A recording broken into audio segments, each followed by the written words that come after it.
Welcome to the water cycle. Listen to Mrs. NMiksad sing lemon drops and gumdrops. If all the raindrops were lemon drops and gumdrops, oh, what a rain it would be. I stand outside with my mouth open wide. Ah, ah, ah, ah, ah, ah. Kids, you know another name for rain is precipitation? We're going to be studying the water cycle. There are three main sources for the water cycle.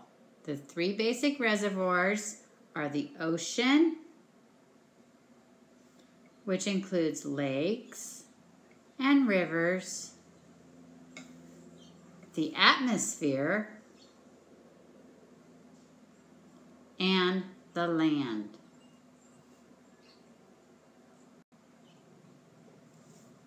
The ocean, which is salty, contains 97% of the water source. 3% comes from lakes and rivers.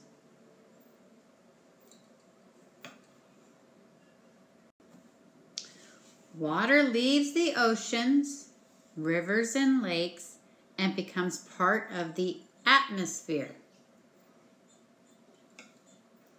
by being transferred from liquid state to a gaseous state. This process is called evaporation. All those little raindrops go up into the clouds and become a gas, and they become clouds.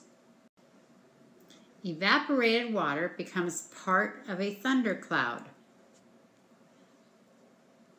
which turns into rain. Hail, or even snow.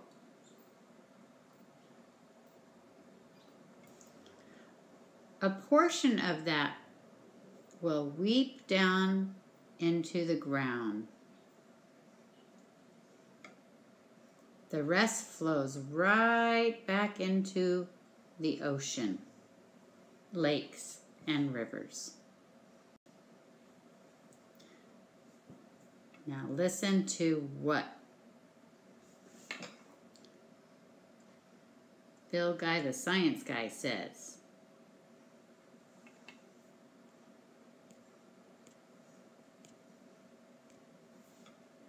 Now let's see what happens when I come outside where you are. See, the surface of my bubble helmet of science turns cloudy. That's because water vapor, which was floating around in the air, sticks to the cold surface in little liquid water droplets. Now this process, this effect, this thing that happens is called condensation. It's the same thing that happens to people who wear glasses when they come in after being outside on a cold day. It's where clouds come from. Where'd you guys go? Oh, funny. Oh, very funny. Anyway, condensation is sort of the opposite of evaporation.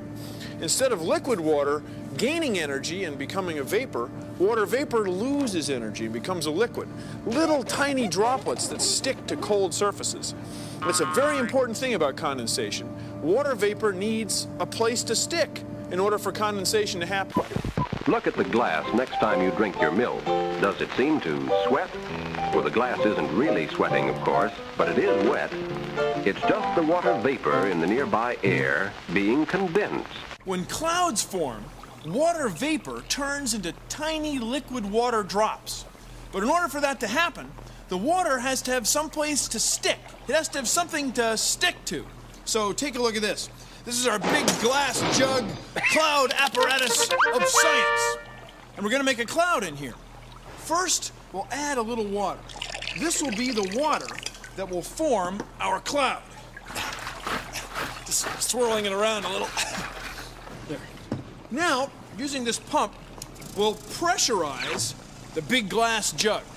Then when I pull this rubber stopper off, the air in the jug will expand. And that's when a cloud should form. 3, 2, 1! See, nothing happened. That's because the water vapor didn't have anything to stick to. So what we're going to do is add some dust. Just a tiny amount of dust. And to make the dust, we'll use the smoke from these two matches. That's all the dust we need to form a cloud. Now watch. We'll pressurize it again. When I pull it off, the air in the jug expands. And when it expands, it cools off. The same thing happens to air masses when they get blown around by the wind and pushed up high into the sky. 3, 2, 1. See? It's a cloud. It's the water cycle. It's science.